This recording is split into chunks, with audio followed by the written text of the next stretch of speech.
Praise lord. ప్రభుపేట ఈ ఉదయకాల సమయం అందరికీ వందనాలు తెలియజేసుకుంటున్నానండి. ఈ యొక్క ఉదయకాల సమయంలో ప్రభు మనతో మాట్లాడుతున్నటువంటి వాక్య భాగము, మరి నీ పరుగు ఎటువైపు ఉంది, నువ్వు ఎటువైపు పరిగెత్తుతున్నావు, ఈ యొక్క మార్గాలు ఎటువైపు ఉన్నాయి అని మాట్లాడుతూ ఉన్నాడు.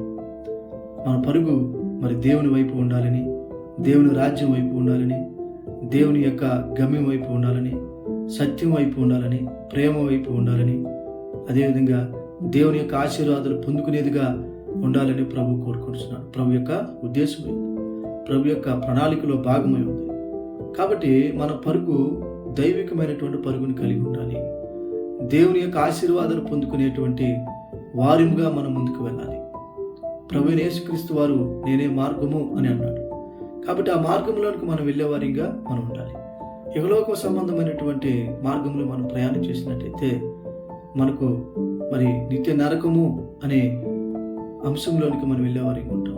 మనం ఆత్మానుసారమైనటువంటి పరలోక సంబంధమైనటువంటి మరి పరుగును మనం కలిగి ఉండాలని ప్రభు కోరుకుంటున్నాడు. కాబట్టి ఓ సహోదరుడా, ఓ సహోదరుడి, నీ పరుగు ఎటువైపు ఉందమ్మా, ఎటువైపు ఉంది బిడ్డ? నీ పరుగు శరీరానుసారమైనటువంటి పరుగు అయినట్టయితే నువ్వు నిత్య నరకానికే మరి దాసుడుగా, బానిసుడుగా వెళ్ళిపోతావు. నువ్వు ఆత్మానుసారమైనటువంటి జీవితాన్ని కలిగి ఉండాలని ప్రభు కోరుకుంటున్నాడు. ప్రభు ఇష్టమై ఉంది. ప్రభు నువ్వు ఆయన యొక్క రాజ్యంలోనికి రావాలని, ఆయన యొక్క పరలోకపు ఆశీర్వాదాలు పొందుకోవాలని, దేవుని యందు కుడిపార్శ్వం యందు కూర్చోవాలని, దేవుని కుమారుడిగా ఉండాలి అని, ఆయన యొక్క నిత్యమైనటువంటి మరి యుగయుగములు ఆయనతో పాటు నువ్వు జీవించాలి అని కోరుకుంటున్నాడు. కాబట్టి ఓ తల్లి, ఓ సహోదరుడా, ఓ సహోదరుడి, నీ పరుగు ఇటువైపు ఉంది. ఈ ఉదయకాల సమయంలో ప్రభు నీతో మాట్లాడుతున్నాడమ్మా. నీ పరుగుని లోకానుసారమైనది కాకుండా ఆత్మానుసారమైనటువంటి పరుగు కలిగి ఉండాలి అని ప్రభు మాట్లాడుతున్నాడు. బిలాము పరుగుని మనం చూస్తే, గేహాజు, కయ్యేను పరుగు మనం చూస్తే, వారి పరుగు లోకానుసారమైన పరుగుగా ఉంది. చివరికి వాళ్ళు నిత్యమైనటువంటి మరి జీవం కలిగిన ఆశీర్వాదాలు పొందుకోలేకపోయారు.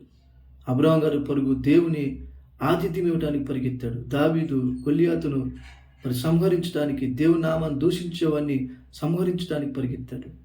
మరి జకరియా గారు దేవుని చూడాలని ఆశ కలిగి పరిగెత్తాడు. ఫిలిప్పు గారు దేవుని యొక్క వాక్యాన్ని ప్రకటించాలని పరిగెత్తాడు.